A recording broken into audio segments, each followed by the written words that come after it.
بکر صدیق رضی اللہ تعالیٰ عنہ کی شانوں کو حضور علیہ الصلوۃ والسلام نے اپنی زبان مبارک سے ارشاد فرمایا۔ حضرت ابو دردہ رضی اللہ تعالیٰ عنہ سے روایت ہے، آپ فرماتے ہیں کہ ایک دن میں مدینہ منورہ کی گلیوں میں آگے آگے چل رہا تھا اور میرے پیچھے جناب سیدنا صدیق اکبر رضی اللہ تعالیٰ عنہ آ رہے تھے۔ اچانک سامنے سے حضور علیہ الصلوۃ والسلام جلوہ فرما ہوئے اور حضور علیہ الصلوۃ والسلام نے فرمایا، اے ابو دردہ، تو اس شخص کے آگے چلتا ہے جو تجھ سے زیادہ افضل ہے۔ حضرت ابو دردہ فرماتے ہیں، میں نے دامن مصطفیٰ کو تھاما اور عرض کی، یا رسول اللہ صلی اللہ علیہ وسلم، صرف مجھ سے افضل ہے یا مدینہ والوں سے بھی افضل ہے؟ تو حضور علیہ الصلوۃ والسلام نے فرمایا، ابو دردہ، میرا ابو بکر تجھ سے بھی افضل ہے اور مدینہ والوں سے بھی افضل ہے۔ حضرت ابو دردہ فرماتے ہیں، میں نے حضور علیہ الصلوۃ والسلام کی بارگاہ میں پھر عرض کی، یا رسول اللہ، صرف مدینہ والوں سے افضل ہے یا مکہ والوں سے بھی افضل ہے؟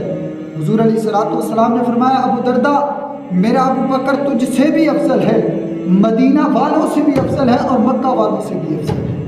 حضرت ابو دردہ فرماتے ہیں، میں نے دامن مصطفیٰ کو پھر تھاما اور عرض کی، یا رسول اللہ،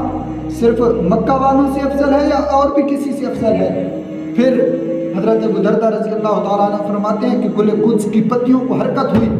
اور رحمتوں کے پھول برسائے گئے اور دل کا کشور فتح کر لینے والی آواز میں آقا دو جہاں صلی اللہ علیہ وسلم نے فرمایا، واللہ ما طلعت الشمس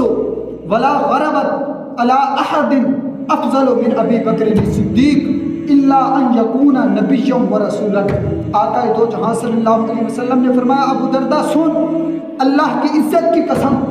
آج تک کسی ایک پر نہ سورج طلوع ہوا ہے نہ سورج غروب ہوگا جو میرے ابو بکر سے افضل اور اعلیٰ ہو جائے، سوائے انبیاء اور رسولوں کے